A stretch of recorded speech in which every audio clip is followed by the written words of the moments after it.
الحمد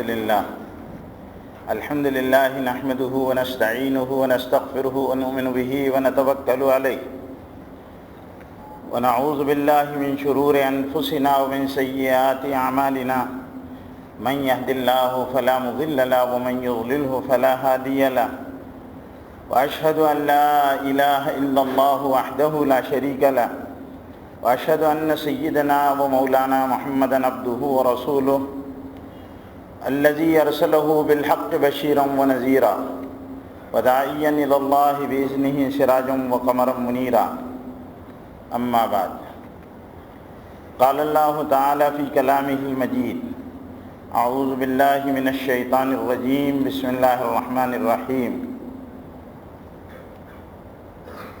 الف لام میم ذلك الكتاب لا ريب فيه هدى للمتقين الذين يؤمنون بالغيب ويقيمون الصلاة ومما رزقناهم ينفقون والذين يؤمنون بما أنزل إليك وما أنزل من قبلك وبالآخرة هم يوقنون أولئك على هدى من ربهم وأولئك هم المفلحون۔ میرے محترم دینی بھائیوں بزرگوں، اللہ تعالیٰ نے دین انسانوں کے لیے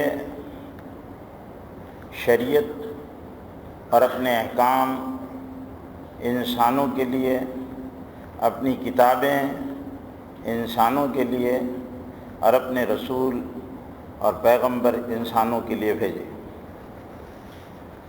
اللہ تعالیٰ کو انسان اپنی تمام مخلوقات میں سب سے زیادہ عزیز ہے، اور اللہ تعالیٰ کو اس انسان کی خلقت اور اس انسان کی تربیت، یہ دونوں میں اللہ تعالیٰ نے جو اہتمام فرمایا ہے وہ دوسری چیزوں کے سلسلے میں وہ اہتمام نہیں کیا گیا جو اہتمام انسان کے سلسلے میں ہوا ہے۔ اس لیے انسان کو اللہ تعالیٰ نے نہ صرف ہے کہ اپنا خلیفہ بنایا بلکہ اس کو بزرگی کا لباس بھی پہنایا، وَلَقَدْ كَرَّمْنَا بَنِي آدم۔ اور اللہ تعالیٰ کو اس کی ہدایت کی اتنی فکر ہے کہ اللہ تعالیٰ نے اس کے لیے ایک ہدایت والا پورا نظام چلایا، نبیوں کا بھیجنا، کتابوں کا نازل کرنا، شریعت کو نافذ کرنا، یہ ساری چیزیں اللہ تعالیٰ نے باقاعدہ طور پر اور منظم طریقے پر دنیا میں چلائی ہے۔ اس کے علاوہ جتنی مخلوقات ہیں اللہ تعالیٰ نے ان کے لیے کیا کیا؟ خلقہ فہدہ، ان کو پیدا کیا، ان کے راستے متعین کر دیے اور ان کے لیے کوئی دوسرے اہتمام نہیں کیا اللہ تعالیٰ نے، ان کا ساری نظام کو ایک مرتبہ مرتب کر دیا گیا۔ لیکن انسانوں کی طباع، انسانوں کے مزاج، انسانوں کی نوعیت، اس کے اعتبار سے اللہ تعالیٰ نے بڑی رعایتیں بھی کی اس انسان کے ساتھ، اور اس کو مہلت بھی بہت دیتے ہیں اللہ تعالیٰ۔ اللہ تعالیٰ کا معاملہ یہ ہے کہ انسان میں جب بگاڑ آتا ہے تو اللہ تعالیٰ اس بگاڑ کی بنیاد پر انسان کو ہلاک نہیں کرتے بلکہ اس کو چانسز اور مواقع دیتے رہتے ہیں، میرا بندہ آپ پلٹ کر آئے گا۔ جب وہ اللہ کی طرف رجوع نہیں کرتا تو اللہ تعالیٰ اس کے لیے نبیوں کو، جس زمانے میں نبی آیا کرتے تھے اس زمانے میں نبیوں کو بھیجتے رہے قوموں کی طرف، صحیفے اور کتابیں نازل کرتے رہے۔ شریعتوں میں احکام کا بڑا فرق ہے تمام شریعتوں میں۔ پہلے جو شریعتیں آیا کرتی تھیں ان احکام میں اور ان میں کہیں سختیاں تھیں تو کہیں بہت ساری چیزوں میں رعایتیں تھیں۔ جب آخری شریعت نازل کی گئی جو حضور اکرم صلی اللہ علیہ وسلم لے کر دنیا میں تشریف لائے تو یہ شریعت کامل بھی تھی، اور اس شریعت میں اللہ تعالیٰ نے انسانوں کی جملہ مزاجوں کی رعایت کر کر اللہ تعالیٰ نے شریعت کو آسان کیا، کتاب کو آسان کیا، ہدایت کو آسان کیا، اور اسلامی شریعہ کا فلسفہ جو ہے وہ ایسا گنجلک اور پیچیدہ نہیں بنایا گیا کہ انسانوں کے لیے اس پر عمل کرنا مشکل ہو جائے۔ اس لیے بہت سیدھا اور فطری طریقے پر اللہ رب العزت نے انسانوں کے واسطے دین کو نازل کیا، اور پھر اس دین کو نازل کرنے کے بعد یہ کہا کہ الدین یسر، دین آسان ہے، الدین یسر، دین آسان ہے، دین مشکل نہیں بنایا گیا، تاکہ عمل کرنے والے انسان کو ہی عمل کرنا ہے، انسان سے اللہ کو پیار بھی اور محبت بھی ہے، تو اللہ تعالیٰ نے آسانیاں پیدا کر دی۔ اور حضور اکرم صلی اللہ علیہ وسلم کو تاکید فرمائی کہ یسر ولا تعسر، آسان کرو مشکل مت کرو، وبشر ولا تنفر، خوشخبریاں سناؤ لوگوں کو نفرت مت دلاؤ۔ اور حضور اکرم صلی اللہ علیہ وسلم کو اللہ تعالیٰ نے، ویسے تو تمام انبیاء علیہ الصلوۃ والسلام کے لیے اللہ تعالیٰ نے جو اصول دعوت متعین فرمائے اور جن چیزوں کی رہنمائی و رہبری اللہ تعالیٰ نے فرمائی، اس میں یہی ہے کہ انسانوں کے ساتھ پیار کرو۔ جیسے حضرت موسیٰ علیہ الصلوۃ والسلام کو اللہ تعالیٰ بھیج رہے ہیں فرعون کے پاس، تو اللہ تعالیٰ فرعون کے پاس، فرعون کے مزاج کو اللہ تعالیٰ جانتے، فرعون کی ذہنیت سے واقف اللہ، اس کا تمرد، اس کی سرکشی اتنی بڑی ہوئی ہے کہ وہ علی الاعلان دھڑلے سے یہ کہہ رہا ہے انا ربکم الاعلی، میں تمہارا پروردگار اعلیٰ ہوں، میں سب سے بڑا رب ہوں تمہارا۔ اور اس کے علاوہ اگر کوئی کسی رب کا سوچ بھی نہیں سکتا، اگر سوچتا تو اس کو سنگین سزائیں دیا کرتا تھا۔ ایسے آدمی کے پاس جو خدا کے مقابلے پر آ کر کھڑا ہو گیا، اس کو کے پاس بھیجا جا رہا ہے، جبکہ اللہ اتنے عظیم ہیں کہ وہ اپنی ہمسری اور بڑائی کو قبول نہیں کرتے، لیکن اللہ تعالیٰ پھر بھی اس کے پاس بھیج رہے ہیں۔ بندے سے پیار ہے کہ جاؤ میرے بندے کے پاس، فرعون کے پاس جاؤ، اذهب الى فرعون انه طغى، جاؤ فرعون کے پاس، اس نے سر اٹھایا۔ اب جا رہے ہو تو کیا تاکید کر رہے ہیں؟ وَقُولَا لَهُ قَوْلًا لَيِّنًا، بات نرمی سے کرنا، اس سے سختی سے بات مت کرنا، کیونکہ ہٹیلا ہے، بد دماغ ہے، بد مزاج ہے۔ اگر آپ سختی سے بات کرو گے تو بات سنے گا نہیں، لڑائی پر آ جائے گا، اور آپ کے ساتھ ایک مقابلے کی کیفیت پیدا ہو جائے گی۔ وَقُولَا لَهُ قَوْلًا لَيِّنًا، بڑی نرمی سے بات کرنا اس سے۔ اور اس سے کیا بات کرنا؟ اس سے کہنا اننی انا اللہ لا الہ الا انا، اس کو یہ سمجھانا کہ میں ہی اللہ ہوں اور میرے سوا کوئی اللہ نہیں، فاعبدنی، تو عبادت کر میری، واقم الصلاۃ لذکری، اور نماز کو میری یاد کے لیے قائم کیا کر، آسان بتا دے۔ کوئی بڑا مسئلہ نہیں ہے، اللہ کو مان لے، میری یاد کرتے رہے کیونکہ میں تیرا پیدا کرنے والا ہوں، اور میری عبادت کیا کر، یہ بات اس کو سمجھانا۔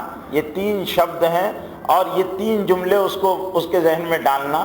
اس سے زیادہ لمبی چوڑی تقریر مت کرنا، کیونکہ وہ سننے کا مزاج نہیں ہے، لیکن اس کے ساتھ پیار ہے اللہ کو، اور اس کو سمجھانا چاہتے ہیں اللہ میرا بندہ مان جائے، میرا بندہ اپنے تمرد کو، اپنی سرکشی کو چھوڑ دے، اور جتنے بھی دنیا میں نافرمان اور باغی اور سرکش اور اللہ کے نافرمان پیدا ہوئے ہیں، جنہوں نے سر اٹھایا ہے، ان کے لیے اللہ تعالیٰ نے اپنے جو نبی بھیجے ہیں، ان کا انداز دعوت یہی تھا کہ بڑے پیار سے ان کو سمجھایا کرتے تھے کہ اللہ کے بندو، تم اللہ کے بندے ہو، اللہ کی زمین پر رہتے ہو، اللہ کی نعمتوں کا بے دریغ استعمال کرتے ہو، اور پھر اس منعم کو جس نے تم کو نعمتیں فراہم کی، اس منعم کو بھول جاتے ہو، اس کی نافرمانی کرنے لگتے ہو۔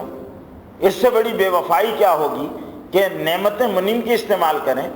ایک شوہر اپنی بیوی کی وفاداری پر مشکوک ہو جاتا ہے کہ میں محنت کروں، دن رات اپنے آپ کو تھکاؤں، کما کر لاؤں، بیوی کے تمام ضروریات کو پوری کروں، اور بیوی میرے ساتھ میرے حکموں کو نہ مانے، اپنے نفس میں خیانت کرے یا میرے مال میں خیانت کرے، وہ برداشت نہیں کر سکتا شوہر۔ تو اللہ تعالیٰ کیسے برداشت کریں گے کہ بندہ اللہ کی زمین پر رہے، اللہ کی نعمتوں کا بے دریغ استعمال کرے اور اللہ کی نافرمانیاں کرے؟ تو منعم اللہ ہیں، نعمتیں دینے والے اللہ ہیں۔ جب منعم کی نعمتوں کی ناقدری ہوگی، اور اس ناقدری کی شکل انسانوں کے میں یہ ہوگی کہ نافرمانی ہو، اللہ کے حکموں کے خلاف زندگی گزرے، تو اللہ رب العزت اس سے ناراض ہوتے ہیں۔ لیکن اللہ تعالیٰ فوراً پکڑ نہیں کرتے۔ ایک شوہر اور ایک باپ، یہ انسان ہے، یہ مشتعل ہو جاتا ہے شوہر بیوی کی بات کو برداشت نہیں کرتا ہے، باپ اولاد کی نافرمانی کو برداشت نہیں کرتے، لیکن اللہ بڑے ظرف والے ہیں، اللہ تعالیٰ ساری چیزوں کو دیکھ رہے ہیں، سن رہے ہیں، اور اللہ تعالیٰ کا جو نظام ہے کہ انسانوں کے اعمال کو اور ان کے اقوال کو، ان کی باتوں کو محفوظ کیا جا رہا ہے، یہ سب ہونے کے باوجود اللہ رب العزت ڈھیل دیے ہوئے ہیں، اللہ تعالیٰ ڈھیل دیے ہوئے، املی لہم ان کیدی متین، میں ڈھیل دیتا ہوں اور ایک وقت تک دیتے۔ حدیث کے اندر آتا ہے، حضور اکرم صلی اللہ علیہ وسلم کے ارشاد گرامی کا مفہوم ہے کہ جب بندہ کے بال سفید ہوتے ہیں تو اللہ اپنے گناہ لکھنے فرشتے، انسان کے نام اعمال کو میں لکھنے والے جو فرشتے ہیں کرامن کاتبین جو ہے، ان کو کہتے ہیں میرے بندے کے ساتھ ذرا نرمی کا معاملہ کرنا، اس کے گناہ لکھنا مت، بال سفید ہو گئے، توبہ کر لے گا، رجوع کر لے گا۔ اب یہ اس کو مجھے کبھی تو حیا آئے گی کہ میرے بال سفید ہو گئے، موت منہ پر بول رہی ہے، سر پر موت کا بسیرا ہے، اور یہ اب میرے طرف آنے والا ہے، کیونکہ سارے انسانوں کو لوٹ کر بالآخر اللہ کے پاس جانا ہے۔ افحسبتم انما خلقناکم عبثا وانکم الینا لا ترجعون، کیا تم یہ سمجھتے ہو کہ ہم نے تم کو بیکار پیدا کر دیا، کیا تم ہمارے پاس لوٹ کر نہیں آؤ گے؟ اللہ کے پاس لوٹ کر جانا ہے، اور جہاں جانا ہے تو اللہ تعالیٰ کے پاس اچھائیوں اور برائیوں دونوں کے اعتبار سے فیصلے ہونا ہے۔ یہ نہیں ہے کہ اللہ تعالیٰ برائیوں پر جو ڈھیل دیے ہوئے ہیں اور دار و نکیر نہیں فرما رہے ہیں اور چھوڑے ہوئے ہیں تو قیامت میں بھی چھوڑ دیں گے، ایسا نہیں ہوگا، حساب کتاب ہوگا۔ اللہ تعالیٰ نے حساب لینا اپنے ذمے لے رکھا ہے، حساب کتاب ہوگا، تو موقع دیتے اللہ، فرعون کو موقع دے۔ حضور اکرم صلی اللہ علیہ وسلم کو جب اللہ تعالیٰ نے انسانوں کے پاس بھیجا آخری نبی بنا کر، تو آپ صلی اللہ علیہ وسلم کو بھی ہدایت فرمائی، وَاخْفِضْ لَهُمَا جَنَاحَ، کہ آپ اپنے آپ کو پست کیجئے۔ وہ اور ایک دوسری جگہ اللہ ارشاد فرماتا وَلَوْ كُنْتَ فَظًّا غَلِيظَ الْقَلْبِ لَانفَضُّوا مِنْ حَوْلِكَ، اگر آپ درست مزاج ہوتے، بدخو ہوتے، جھڑک کر بات کرتے، نفرت آمیز سلوک کرتے، تو آپ کے پاس یہ جو ماننے والوں کا مجمع آ رہا ہے یہ چھٹ چکا ہوتا، لَانفَضُّوا مِنْ حَوْلِكَ، آپ کے پاس سے چھٹ چکا ہوتا۔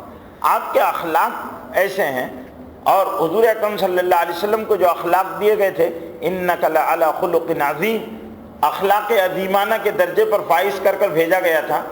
آپ بڑے سے بڑے بد اخلاق کا جواب بڑی خندہ پیشانی کے ساتھ دے دیا کرتے تھے، تو دلوں پر وہ چیز اثر انداز ہوتی تھی، اور آپ کے دشمن بھی آپ کے اخلاق کریمانہ سے اور اخلاق عظیمانہ سے متاثر ہوا کرتے تھے۔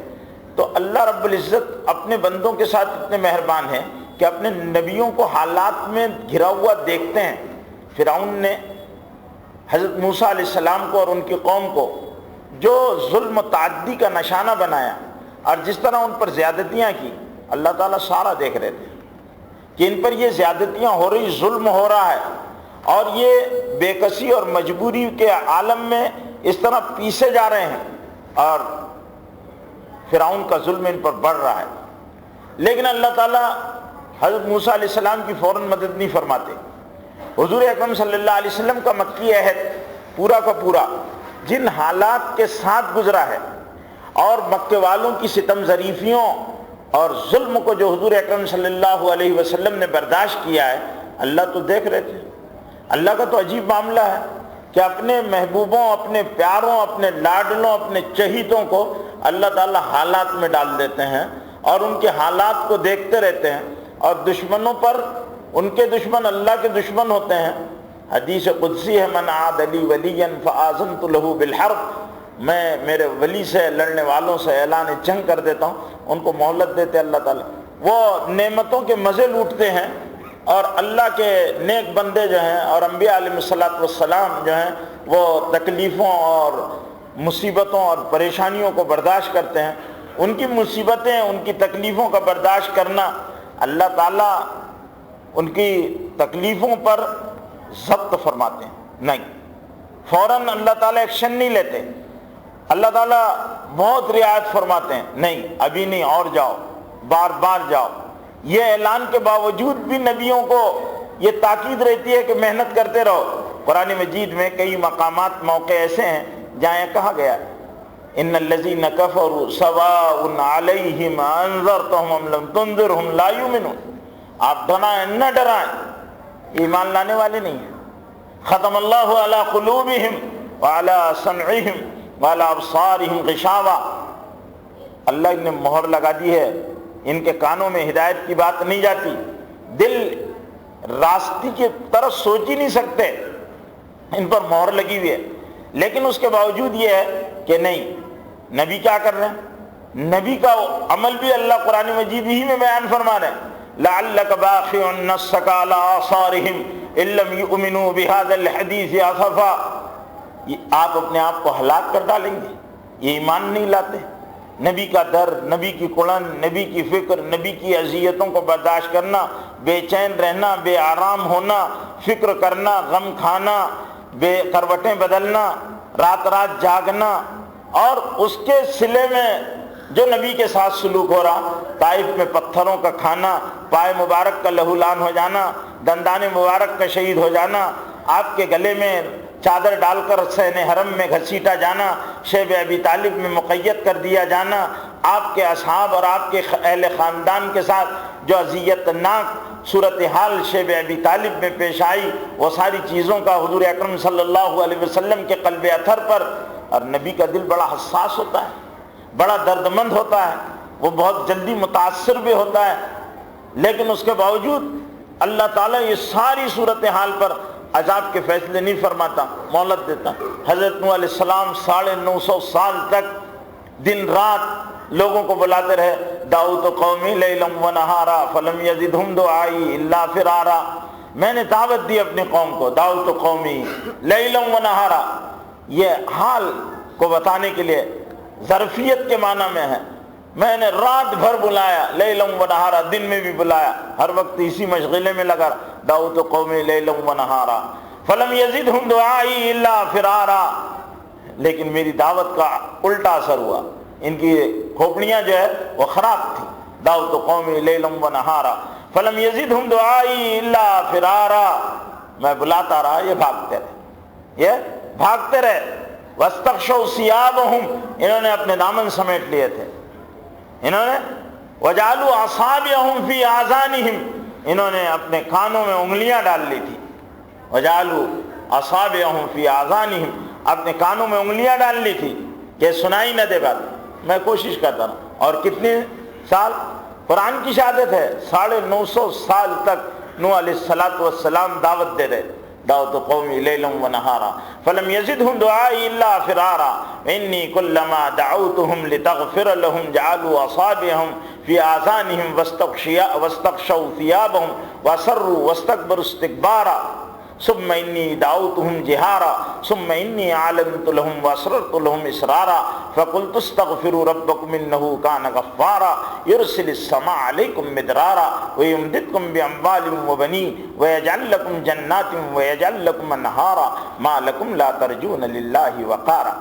میں ان کو بلا رہا، یہ دامن سمیٹ رہے، کانوں میں انگلیاں ڈال رہے، فرار کر راستہ اختیار کر رہے، اور پھر میں نے کیا کیا، فَقُلْتُ اسْتَغْفِرُوا رَبَّكُمْ إِنَّهُ كَانَ غَفَّارًا، میں نے کہا تم دیکھو بڑے بڑے پاپ کر چکے ہو، بڑے جرم تم نے کیے ہو، لیکن تم کو کوئی ٹینشن کی ضرورت نہیں ہے، کیونکہ جس رب سے تمہارا سابقہ ہے وہ تم پر بڑا مہربان ہے، وہ تم پر بڑا مہربان ہے، وہ تمہارے گناہوں کی پرواہ نہیں کرنے والا، اس کو کوئی پرواہ نہیں ہے، اس کو اپنے بندوں کو عذاب دینے میں مزہ نہیں آتا، ان پر انعام دینے میں مزہ آتا ہے اس کو۔ ہمارا رب عجیب ہے، ہمارا رب عجیب ہے، اس کو سزا دینے میں مزہ نہیں آتا، اس کو انعام دینے میں مزہ آتا، اس کو نعمتیں دینے میں مزہ آتا۔ فَقُلْتُ اسْتَغْفِرُوا رَبَّكُمْ إِنَّهُ كَانَ غَفَّارًا، تم نے بڑے بڑے گناہ کیے، شرک سے بڑا اور کوئی گناہ نہیں ہو سکتا۔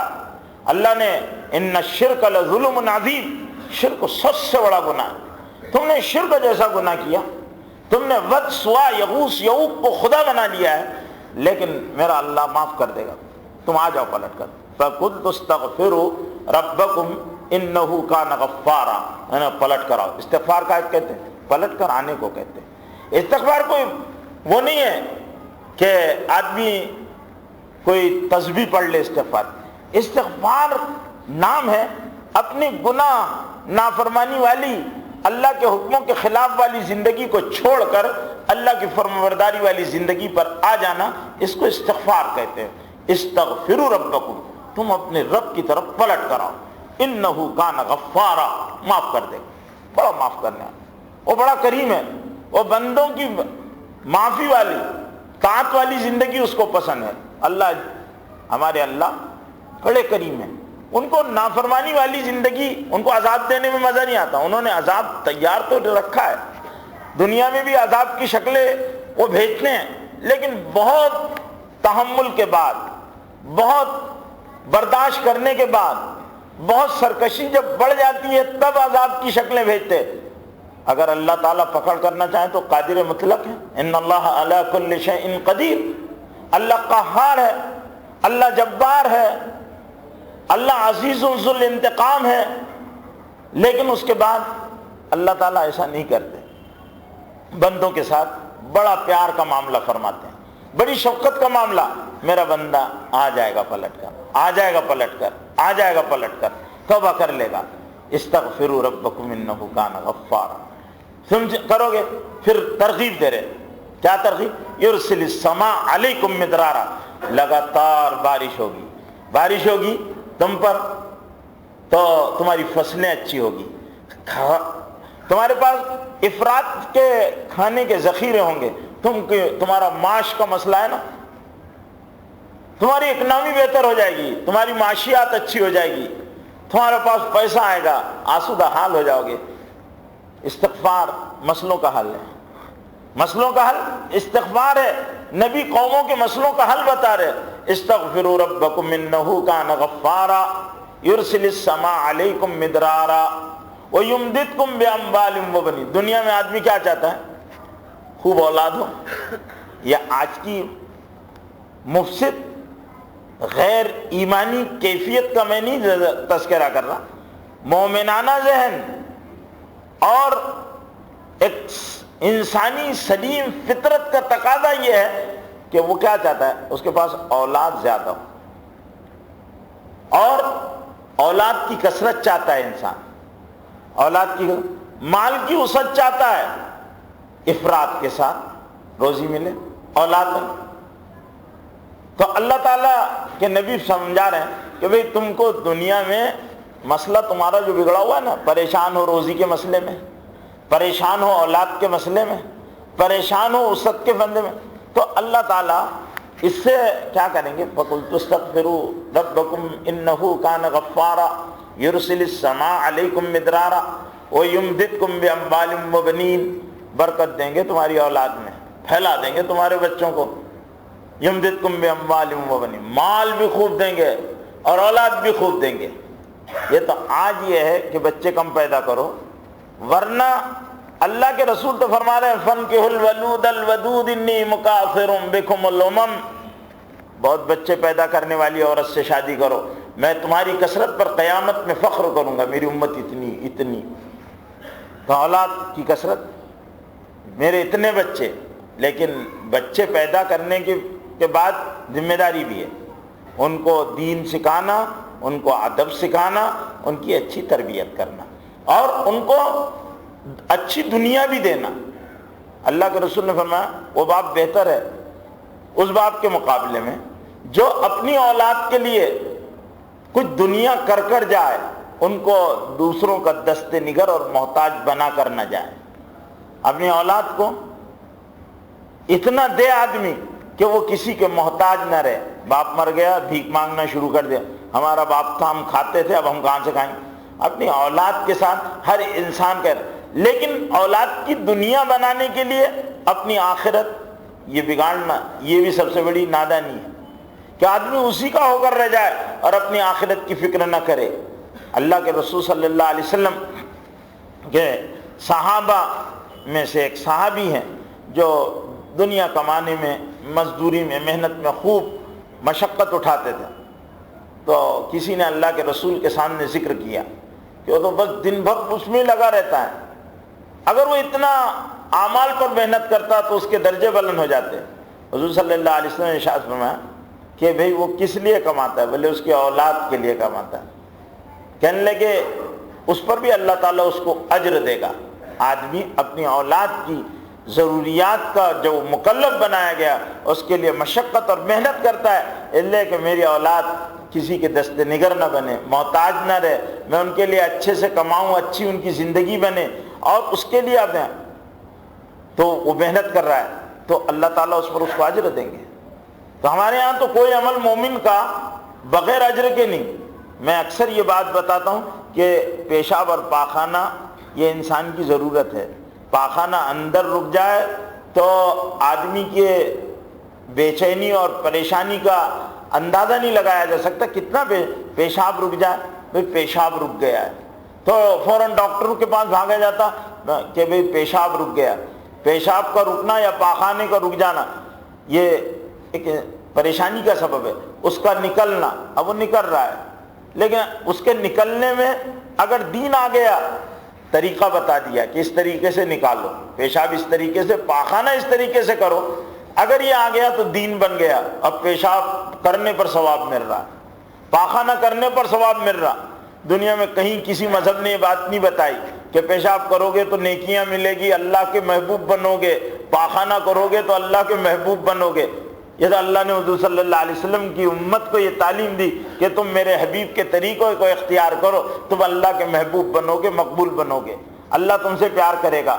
قرآن ہے ان کنتم تحبون اللہ فاتبعونی یحببکم اللہ، اگر تم میری قل ان کنتم تحبون اللہ، کہہ دو اے محمد صلی اللہ علیہ وسلم تم اللہ سے پیار کرتے ہو، چاہتے ہو اللہ بھی تم سے پیار کرو، فاتبعونی تم میری پیروی کرو، یحببکم اللہ اللہ تم سے محبت کریں گے، نبی کے طریقے پر پاخانہ کرو گے اللہ کا پیار ملے گا۔ اللہ اکبر، کتنی بڑی بات ہے، کتنی عجیب بات ہے۔ اللہ کے حبیب صلی اللہ علیہ وسلم کے طریقے پر پیشاب اور پاخانہ خدا کی محبوبیت کا ذریعہ بن گیا کہ پاخانہ کرنا، اور یہ پیشاب اور پاخانہ آپ اللہ کے نبی کے طریقے کے خلاف کرو گے، ظاہر بات ہے اللہ ناراض ہوں گے۔ اللہ نے تعلیم دینے کے لیے بھیجا اور حضور اکرم صلی اللہ علیہ وسلم کی حیات طیبہ کو انسانوں کے لیے اسوہ اور نمونہ قرار دیا، تو اللہ کو اپنے بندوں سے کتنا پیار ہے۔ اندازہ لگائی کہ ان کا کوئی لمحہ، سو رہے آپ، سونے میں آپ ضرورت مند ہیں، نیند کا شدید تقاضا ہے، سو جائیے، کیسے بھی سو۔ اللہ کی بے شمار مخلوق سوتی ہے، بھینسیں سوتی ہے، جانور سوتے ہیں، ساری مخلوق سوتی ہے، آپ بھی سو رہے ہیں، لیکن اور انسان بھی سوتے ہیں۔ حضور اکرم صلی اللہ علیہ وسلم کا امتی جب رسول پاک کے طریقے پر سوتا ہے تو اس کا سونا عبادت بنتا ہے، اس کا سونا عبادت بنتا ہے، اور عبادت جب بنا تو اللہ کو پیار آتا ہے۔ یحببکم اللہ من یطع اللہ ورسولہ فقد فاز فوزا عظیما، جو مانے گا اللہ کو، اس کے رسول کو، وہ بڑی کامیابی کو پہنچے گا، اللہ تعالیٰ کامیاب کریں گے۔ پیشاب کرنے میں کامیابی، پاخانہ کرنے میں کامیابی، کھانا کھانے میں کامیابی، سونے میں کامیابی، جاگنے میں کامیابی، لباس پہننے میں کامیابی، چلنے پھرنے میں کامیابی، اللہ کا پیار، دنیا میں کامیابی، جان میں، مال میں، عزت میں، آبرو میں، اللہ ترقی دیں گے۔ یمددکم باموال وبنین، اولاد بڑھائیں گے، مال بڑھے گا، یمددکم باموال وَيَجْعَلْ لَكُمْ جَنَّاتٍ وَيَجْعَلْ لَكُمْ أَنْهَارًا، اللہ دنیا میں بھی باغ و بہار بنا دیں گے، باغ و بہار بنا دیں گے۔ يَجْعَلْ لَكُمْ جَنَّاتٍ وَيَجْعَلْ لَكُمْ أَنْهَارًا، حضرت نوح علیہ السلام سمجھا رہے ہیں، پیار تھا، 950 سال تک قوم کا سلوک اچھا نہیں تھا، حضرت نوح علیہ السلام کو ستایا جاتا تھا۔ حضرت نوح علیہ السلام نے دل شکستگی کے عالم میں یہ دعا کی جس کو اللہ تعالیٰ نے سورہ نوح کی شکل میں قرآن میں نازل فرمایا۔ سورہ نوح قرآن مجید کی 2 رکوع کی صورت ہے، اس کو اللہ تعالیٰ نے حضرت نوح علیہ السلام کی پوری دعا ہے۔ نبی پر کیا گزری ہوگی 950 سال کی محنت کے نتیجے میں کہ نتیجہ جو ہے وہ مائنس میں آ رہا ہے، اور پھر اس کے بعد یہ جس کرب کے ساتھ نبی نے دعا کی ہوگی اس کے الفاظ کہ میں نے تو ان کو دنیا کے نفع بھی بتائے، آخرت کے فائدے بھی بتائے، خدا کا پیار ملے گا یہ بھی سمجھایا، اور میں نے ان کو دن رات سمجھایا، اعلانیہ سمجھایا، علل اعلان، چپ کے ایک ایک سے مل کے اس کے کان میں کہہ کے یہ سمجھا۔ اور صرف نبی اتنے ہی کرتے ہیں، محنت کرتے ہیں، دعا کرتے ہیں، دعائیں بھی مانگی، لیکن اللہ تعالیٰ کیا اپنے بندوں کے ساتھ معاملہ پیار کا ہے۔ نوح علیہ السلام کو 950 برس تک لگایا اور نبی لگتے رہے، حضرت موسیٰ علیہ السلام لگے، اور جتنے انبیاء علیہ السلام ہیں، حضرت صالح یہ لگے، حضرت لوط لگے، حضرت ہود لگے، یہ سارے انبیاء علیہ السلام اپنی قوموں کی ہدایت کی محنت پر لگے۔ اللہ تعالیٰ نے لگایا تھا یہ میرے بندے ہیں، ان کے ساتھ خیر خواہی اور بھلائی کرو۔ پھر اخیر میں جب امام الانبیاء حضرت محمد صلی اللہ علیہ وسلم دنیا میں تشریف لائے تو آپ صلی اللہ علیہ وسلم کو اللہ تعالیٰ نے انسانوں کے ساتھ پیار کرنا، رحمت بنا کر بھیجا۔ پہلی صفت حضور صلی اللہ علیہ وسلم کی، وَمَا أَرْسَلْنَاكَ إِلَّا رَحْمَةً لِلْعَالَمِينَ، ہم نے آپ کو رحمت عالم بنا کر بھیجا ہے۔ یہ رحم کا لفظ بھی عجیب و غریب لفظ ہے، یہ اس کے معنویت اردو زبان میں ہم مفہوم تو ادا کر سکتے ہیں، لیکن اس کا ترجمہ اردو زبان میں نہیں کیا جا سکتا رحم کا۔ اللہ تعالیٰ رحمان ہے، اللہ تعالیٰ رحیم ہے، اللہ تعالیٰ نے اپنا نبی جو ہے وہ رحمت للعالمین بنا کر بھیجا، اور دین کو دین رحمت بنا کر بھیجا۔ یہ دین دین رحمت ہے، جس اسلام کو ہم مانتے ہیں اس میں ساری بشریت، ساری انسانیت کے لیے رحم ہی رحم ہے۔ رحم اس جھلی کو کہتے ہیں جس جھلی میں بچہ نطفہ قرار پاتا ہے۔ رحم مادر میں، ماں کے پیٹ میں ایک جھلی ہوتی ہے جس کو بچے دانی کہتے ہیں۔ کیوں؟ رحم اس سے رشتے جڑتے ہیں، اور ان رشتوں کی بنیاد پر ایک دوسرے کے ساتھ نرمی، محبت، قرابت، وہ ساری کیفیات، ایک دوسرے کی خوشی میں خوش ہونا، ایک دوسرے کے غم میں شریک ہونا، اور کسی کی بے چینی میں بے چین ہو جانا، یہ چیزیں اسی بنیاد پر قائم ہوتی ہے۔ اور اللہ تعالیٰ اپنے بندوں کے ساتھ اس رحم کا تعلق رکھتے ہیں۔ اپنے بندوں کی بے چینیوں پر ان کو ترس بھی آتا ہے، ان کے بگاڑ پر ان کو رحم جوش مارتا ہے، وہ اپنے نبیوں کو حالات میں ڈالتے ہیں۔ بد دماغ انسانوں کو سمجھانے کے لیے فرعون جیسے، قارون جیسے، حامان جیسے، شداد جیسے لوگوں کو سمجھانے کے لیے نبی بھیجتے ہیں، بگڑے ہوئے انسانوں کے لیے نبی بھیجتے ہیں۔ ابو جہل، ابو لہب جیسے بد دماغوں کے لیے نبی بھیجے جاتے ہیں، اور حضور پاک صلی اللہ علیہ وسلم ان کی خیر خواہی بھلائی کرتے ہیں، ان کو رات دن ڈراتے ہیں، سمجھاتے ہیں پیار سے۔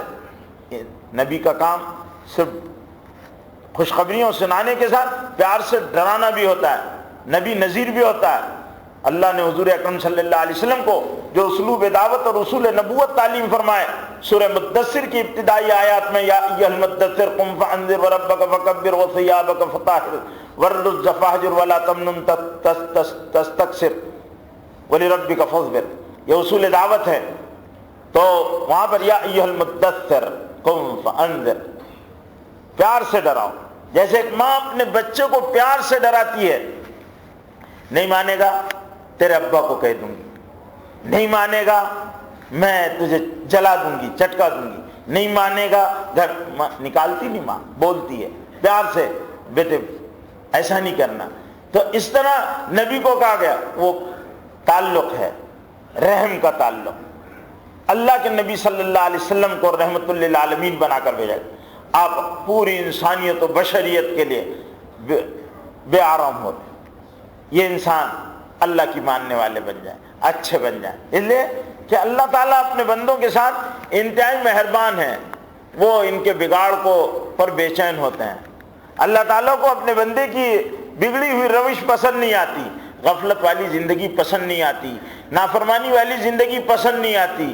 یہ جب نافرمانیاں کرتا ہے، اللہ کو ناراض کرتا ہے، اللہ تعالیٰ اس کے لیے موقع دیتے ہیں، فوراً پکڑ نہیں کرتے۔ اللہ تعالیٰ موقع دیتے، میرے بندے آ جا۔ اللہ نے اپنے فرشتوں کو بھی فرما کر رکھا ہے، حکم دے کر رکھا ہے کہ میرے بندوں کے ساتھ رعایت کرو، آج نہیں صبح میں، صبح نہیں شام میں، یہ پلٹ کر آ جائے گا، اپنی زندگی کو بدل لے گا، توبہ کر لے گا۔ اور جب توبہ کر لیتا اللہ تعالیٰ کو بہت خوشی ہوتی ہے، میرے بندے نے توبہ کر لی ہے، میرا بندہ پلٹ کر آیا۔ حدیث پہ آتا ہے تائب من الذنب کمن لا ذنب لہ، گناہ سے پلٹ کر آنے والا ایسا جیسے گناہ ہی نہیں کیا، اس کا چوپڑا صاف ہو جاتا ہے، معاف کر دیتے ہیں۔ اب اتنے حوصلے والا، اتنا عظیم رب ہمارا، ہم کو معافی کے لیے دروازے کھول کر رکھے ہیں، پھر بار بار چانس دیتے ہیں اللہ تعالیٰ، موقع دیتے ہیں۔ چھوٹے موٹے گناہ تو اللہ تعالیٰ وضو کرنے سے بھی معاف کر دیتے ہیں، گناہ وضو کرنے سے معاف ہوتے ہیں، راستے سے تکلیف دہ چیز اٹھانے سے، ہٹا دینے سے معاف ہوتے ہیں۔ ایک مومن کو سلام کرتا ہے، مصافحہ کرتا ہے، بغل گیر ہوتا ہے، اللہ گناہ معاف کرتے رہتے ہیں۔ چھینک آتی ہے، اللہ تعالیٰ معاف کرتے رہتے ہیں۔ اگر چھینک پر وہ الحمدللہ کہتا ہے، سننے والے کو کہا یغفر اللہ لنا ولکم کہو، اللہ معاف کرتے رہتے ہیں، گناہ معاف کر جھڑتے رہتے ہیں کہ یہ ان کے گناہ معاف کرو، ان کو چھوڑتے جاؤ، ان کے پاس کم سے کم بوجھ رہے دنیا میں۔ اور پھر جب گناہ معاف ہوتا ہے تو نام اعمال میں باقی نہیں رہتا، معاف کر دیتے اللہ۔ توبہ کر لیتا ہے سچی پکی کہ اللہ میں غلط راستے پر چلا گیا تھا، مجھے جانا تھا ناسک، میں بمبئی کی طرف چلا، لیکن کھانا جا کر احساس ہوا کہ میں بمبئی جا رہا ہوں، یہ غلط راستہ ہے، مجھے جانا ناسک ہے، اب میں پلٹ گیا، تو اللہ اس کو منزل پر پہنچا دیتے ہیں، معاف کر دیتے ہیں۔ التائب من الذنب کمن لا ذنب لہ، گناہ سے توبہ کرنے والا ایسا ہے جیسے اس نے گناہ کیا ہی نہیں، اللہ معاف کر دیتے اتنے۔ اور موقع کب دے دی اللہ تعالیٰ؟ میرا بندہ آج نہیں، کل نہیں، پرسوں، جوانی میں نہیں، بڑھاپے میں تو آئے گا، جائے گا کہاں؟ آنا میرے پاس ہے، جائے گا کہاں؟ آنا میرے پاس ہے۔ میرے بندے جب تک ہوش اچھے آ جا۔ اور موقع کب دیے؟ جب نرخرے میں آواز ہونے لگے تب تک موقع ہے، تب تک موقع، اتنا لمبی مدت، پھر بھی توبہ کر لے، پھر بھی پلٹ کر آ جا بندے، توبہ کر لے۔ کیا اب نہیں کروں گا اللہ، آپ کی نافرمانی کر دی، آپ کی نعمتوں کو ضائع کیا، نعمتوں کا استعمال کیا، نافرمانی۔ میرے بھائیوں، اللہ تو بڑے غیور ہیں، بہت غیور ہیں۔ ایک آدمی اپنی بیوی کی ذرا سی بدچلنی کو برداشت نہیں کرتا، اللہ اپنے بندوں کی بدچلنیوں کو برداشت کیے ہوئے۔ کوئی بھی غیرتدار مرد اپنی بیوی کو اگر کسی غیر پرائے اجنبی مرد سے بات کرتے ہوئے دیکھے تو اس کا جو ہے وہ دماغ کہاں جائے گا، وہ کیا کرے گا کہ میری بیوی دوسرے سے بات کرتی ہے، آنکھ لڑاتی ہے، برداشت نہیں کرے گا۔ بے حیا لوگوں کی بات نہیں، میں غیور لوگوں کی بات کر رہا ہوں، ورنہ آج تو بے حیائی کا ماحول یہ ہے کہ لوگوں کے پاس یہ سب چیزیں اب قدریں جا رہی ہے۔ حدیث میں آتا ہے اذا فاتک الحیا ففعل ما شئت، حیا چلی جائے پھر بے حیا لوگوں کا کوئی مسئلہ نہیں رہتا۔ آج کل اپنی بیویوں کو دوسروں سے متعارف کرایا جاتا ہے اور ان سے ہاتھ ملوائے جاتے ہیں، اپنی بیویوں کو دوسروں کے پہلو میں بٹھایا جاتا ہے۔ یہ ساری برائیاں اس گندی مغربی تہذیب کے ثمرات ہیں جو انسانی دوسرے معاشروں میں بھی پھیل رہے، اور انسانی قدریں اور جو شرافتیں ہیں وہ خراب ہو رہی ہیں۔ میرے بھائیوں، اللہ رب العزت ان غیور انسانوں سے بہت زیادہ غیور ہے۔ اللہ کو بھی تو غیرت آتی ہے، اللہ کو بھی تو غصہ آتا ہے، اللہ کو بھی تو جلال آتا ہے، وہ تو ذوالجلال والاکرام ہے، ان کی صفت ہی جلال ہے، وہ بھڑکتے ہیں، ان کو غصہ آتا ہے، لیکن اس کے باوجود اللہ موقع دے رہے ہیں کہ میرے بندو توبہ کرو۔ پھر بار بار انہوں نے مواقع رکھے کہ یہ رات آتی ہے، نصف شعبان آئی تو جاؤ میں گناہ معاف کر دیتا ہوں، آؤ توبہ کرے میں معاف کر دیتا ہوں، سال بھر کے چوپڑے میں سے نیل کر دوں گا۔ پھر اس کے بعد کہیں نہیں ایسا ہوتا۔ بڑے بڑے مجرم اللہ تعالیٰ کے حضور میں جب آتے ہیں، ماتھا ٹیک دیتے ہیں، ہاتھ پھیلا دیتے ہیں، دامن پسار دیتے ہیں، تو اللہ تعالیٰ معاف کر دیتے، جاؤ بندو تم نے معاف کر لیا، نادانیاں کی، نہ سمجھ ہو کر لیا تو میں معاف کر دیتا۔ اللہ کو البتہ ایک چیز بالکل پسند نہیں آتی، اور وہ ہے انسان کا اپنے گناہ پر مصر رہنا اور ڈٹے رہنا اور توبہ نہ کرنا اور پلٹ کر نہ آنا، اور کبھی اپنے حال پر فکر نہیں کرنا اور اپنے اس پر غم نہیں کھانا، میری زندگی بھی کیا زندگی ہے، میں کیسی زندگی گزارتا ہوں، اس پر کبھی وہ سوچے نہ اللہ تعالیٰ، اور ڈٹا رہے، گناہ پر گناہ کرتے رہے، معصیت پر معصیت کرتے رہے، اللہ کی نعمتیں استعمال کرتے رہے، اللہ کے حکموں کو ضائع کرتے رہے، کبھی وہ اللہ کی طرف پلٹنے کی کوشش نہ کرے، تو یہ بات اللہ کو پسند نہیں آتی۔ اللہ تعالیٰ کو یہ بات پسند نہیں آتی. اللہ تعالیٰ کو وہ بندے بہت پسند ہیں. حدیث قدسی ہے، یا بنو آدم کلکم خطاؤون وخیر الخطائین التوابون. اے آدم کے بیٹو، تم سب کے سب خطا کار ہو، تم سے غلطیاں ہوگی، تم گناہ کرو گے، پرفیکٹ تم ہمارے اس پر 100% نہیں اتر سکتے.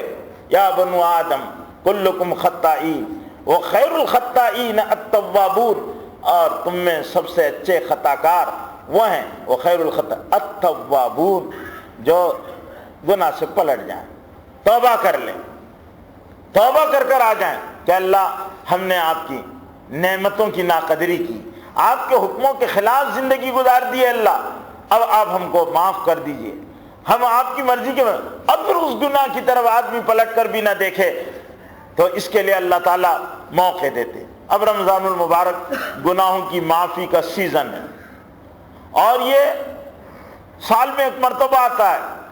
اللہ تعالیٰ اس میں گناہوں کو معاف کرتے رہتے. لیکن رمضان آنے سے پہلے رمضان کی استعداد آدمی اپنے اندر پیدا کرے. ہمارے ہاں رمضان جب آتا ہے تو چاند رات سے ہم مسجد کا رخ کرتے ہیں. چاند رات ہو گئی، بعض لوگ بولتے ہیں آج پہلی رات ہے، جانے دو، کل سے روزہ رکھیں گے تو نماز شروع کریں گے، اور روزہ رکھیں گے تو یہ کریں گے. نہیں، رمضان ایک عجیب و غریب اللہ تعالیٰ کا انعام ہے جو اللہ تعالیٰ نے اس امت کو عطا فرمایا. اس امت کی خصوصیات میں سے رمضان ہے، اور رمضان میں بے شمار اللہ تعالیٰ کی خصوصیات ہے. رمضان میں قرآن نازل ہوا، رمضان المبارک میں اللہ تعالیٰ نے روزے فرض کیے، رمضان میں اللہ نے عشر رحمت، عشر مغفرت اور خلاصی نار کے 3 حصے متعین کیے. رمضان میں نبی اعتکاف فرمایا کرتے تھے، رمضان میں خدا نے لیلۃ القدر رکھی، رمضان میں اللہ تعالیٰ تقدیری فیصلے کرتے ہیں. رمضان قرآن کا مہینہ ہے، رمضان خدا کی بادشاہتوں میں جشن قرآن کا مہینہ ہے، رمضان اللہ کی قربتوں کے حصول کا ذریعہ ہے، رمضان نفسانیت سے بلند تر ہو کر ملکوتی صفات کو پیدا کرنے والا مہینہ ہے، رمضان اللہ سے تعلق کا مہینہ ہے، رمضان قبولیت دعا کا مہینہ ہے، رمضان اللہ کی طرف سے انعامات کے نزول کا مہینہ ہے، رمضان جہنم سے اپنے نام کو چھڑانے اور اپنے آپ کو آزاد کرانے کا مہینہ ہے، رمضان ایثار و غمخواری کا مہینہ ہے، رمضان اللہ کا مہینہ ہے اور اللہ کی خاص برکتیں، رحمتیں، عنایتیں اور قلب انسانی پر اللہ کی توجہات و اثرات کا مہینہ ہے. وہ رمضان آ رہا ہے، ہم اس کی تیاری کیا کرتے؟ کتنے لوگ ہیں جنہوں نے رمضان آ رہا بھائی دکاندار تیار کرتے، رمضان آ رہا ہے دکانیں سجائی جا رہی ہے، رمضان آ رہا ہے مال بھرا جا رہا ہے، رمضان آ رہا ہے رمضان کی تیاری، لوگ رمضان آ رہا ہے شاپنگ شروع ہے، رمضان آ رہا ہے کپڑے بنانا ہے، رمضان آ رہا ہے یہ سامان. ارے یہ رمضان کا استقبال تھوڑی ہے. رمضان کا استقبال رسول پاک صلی اللہ علیہ وسلم شعبان کے مہینے میں روزے رکھا کرتے تھے، پورے مہینے یہ استقبال رمضان ہے. پورے مہینے میں شعبان کے حضور اکرم صلی اللہ علیہ وسلم روزہ رکھا کرتے تھے. رمضان آ رہا ہے اس لیے شعبان سے روزے رکھتے تھے. کیوں؟ فرض نمازوں سے پہلے نوافل ہیں، سنتیں ہیں. کائے کے لیے ہے؟ حضرت شاہ ولی اللہ محدث دہلوی رحمۃ اللہ علیہ نے حجت اللہ البالغہ میں لکھا ہے کہ فرض کی ادائیگی ایک بہت بڑی ذمہ داری ہے، اور اس کو جس استخلاص اور استغراق اور خشوع اور خضوع کی کیفیات کے ساتھ ادا ہونا چاہیے، اس کے لیے پہلے سے ذہن بنے. تو 4 رکعت نماز پڑھ کر آدمی اگر تھوڑی بہت ہوئی بھی تو نفل اور سنت میں گڑبڑ ہوئی، فرض میں کوئی گڑبڑ نہ ہو، اس لیے پہلے سے آدمی آئے. نماز کا اہتمام ہے، اوقات کا تعین ہے، جماعت کا التزام ہے، یہ ساری چیزیں نماز کے ساتھ. رمضان آ رہا تو شعبان سے روزے، کیونکہ اگر تھوڑا بہت گڑبڑ بھی ہو جائے تو شعبان کے نفل روزوں میں گڑبڑ ہوگی، رمضان کے روزوں تک تو مزاج مضبوط بن جائے گا، عادت پڑ جائے گی، پھر گناہ نہیں ہوگا، آنکھ غلط نہیں دیکھے گی، کان غلط نہیں سنیں گے. رمضان آ رہا، ہمارے سڑکوں پر کرکٹ کھیلنے کا ماحول بنے گا، نیٹ لگائے جائیں گے، بیڈمنٹن کھیلے جائیں گے، شیشے لوگوں کے پھوڑے جائیں گے، ہوٹلیں آباد ہوگی، بازار بھرے ہوں گے. رمضان آ رہا ہے. اے بھائیو، یہ رمضان کا استقبال نہیں ہے۔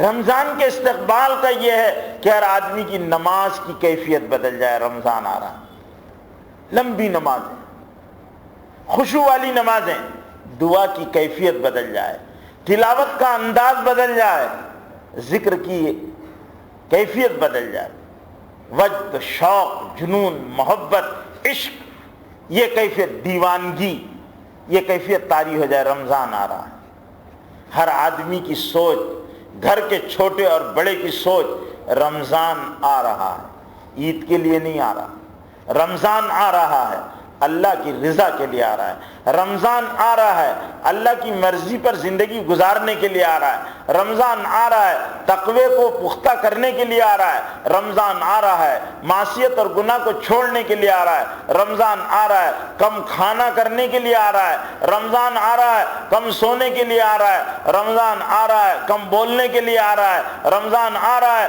زیادہ مانگنے کے لیے آ رہا ہے، رمضان آ رہا ہے، نگاہوں کو صحیح کرنے کے لیے آ رہا ہے، رمضان آ رہا ہے، اپنے احتساب کے لیے آ رہا ہے، رمضان آ رہا ہے، اپنے آپ کو بندہ بنانے کے لیے آ رہا ہے، رمضان آ رہا ہے، اعتکاف کے لیے آ رہا ہے، ليلۃ القدر کی تلاش کے لیے آ رہا ہے، قرآن سے تعلق جوڑنے کے لیے آ رہا ہے، رمضان دستور حیات کو اپنی زندگیوں میں لانے کے لیے آ رہا ہے، رمضان اللہ کے ہاں جشن کا ہے، جشن، اللہ جشن مناتے ہیں، ایک مہینے تک بہت اہتمام سے جشن ہوتا اللہ تعالیٰ کے ہاں، بڑا اہتمام ہوتا۔ حدیثوں کے اندر آپ فضائل قرآن، فضائل رمضان میں آپ سنیں گے یا سنا ہوگا کہ اللہ تعالیٰ آسمانوں کو سجاتے ہیں، آراستہ کیا جاتا ہے، جنتیں آراستہ کی جاتی ہے، اللہ تعالیٰ سرکش شیاطین کو قید کر دیتے ہیں کہ میرے روزے دار بندوں کے دلوں میں یہ برائی کو نہ ڈالنے پائیں تو ڈال دے۔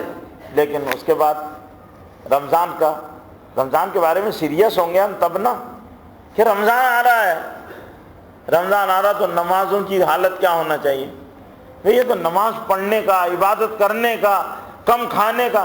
رمضان آ رہا تو کھانا بڑھ جاتا ہے، رمضان آ رہا تو گھومنا بڑھ جاتا ہے، عبادت پر فرق پڑتا ہے۔ رمضان اس لیے مہینے کا اعتکاف کرنے والے اعتکاف نہیں کرتے، اعتکاف سب سے کٹ کر رب سے جڑنے کے لیے آ رہا ہے، نہیں ہوتا۔ اس لیے میرے بھائیوں، بزرگ اور دوستوں، رمضان المبارک آ رہا ہے، رمضان آ رہا ہے، اور رمضان کیا؟ شہر رمضان الذی انزل فیہ القرآن ھدی للناس وبینات من الھدی والفرقان۔ لوگوں، رمضان آ رہا ہے۔ حضور اکرم صلی اللہ علیہ وسلم نے صحابہ کرام کو ایک دن خطبہ دیا، اصل علیکم شہر نظیم شہر مبارک، اے لوگوں تم پر ایک عظیم مہینہ آ گیا، بڑا مبارک مہینہ آ گیا۔ حضور نے اس کی اہمیت امت کو بتائی ہے۔ اب ہم توبہ کریں، رمضان آنے سے پہلے توبہ کر لیں۔ ہمارے گھروں کے میں سے ٹی وی بند ہو جائے رمضان آنے سے پہلے، رمضان چاند دکھنے کے بعد نہیں، ابھی سے۔ ہمارے واٹس اپ بند ہو جائیں، ہمارے فیس بک بند ہو جائیں، ہمارے گانے سننے بند ہو جائیں، ہمارے نوجوانوں کی نگاہ صحیح ہو جائے، ہمارے دلوں میں تقوی کی کیفیت پیدا ہو جائے، ہمارے اندر نمازیں مضبوط بن جائیں، ہمارا دل دعاؤں میں لگے، ہمارا دل نمازوں میں لگے، ہم اللہ سے مانگنے والے بن جائیں۔ رمضان آ رہا ہے، اللہ مجھے اور آپ کو رمضان کی قدردانی نصیب فرمائے، رمضان المبارک کے اخیر تک عافیت کے ساتھ پہنچائے۔ وآخر دعوانا ان الحمدللہ۔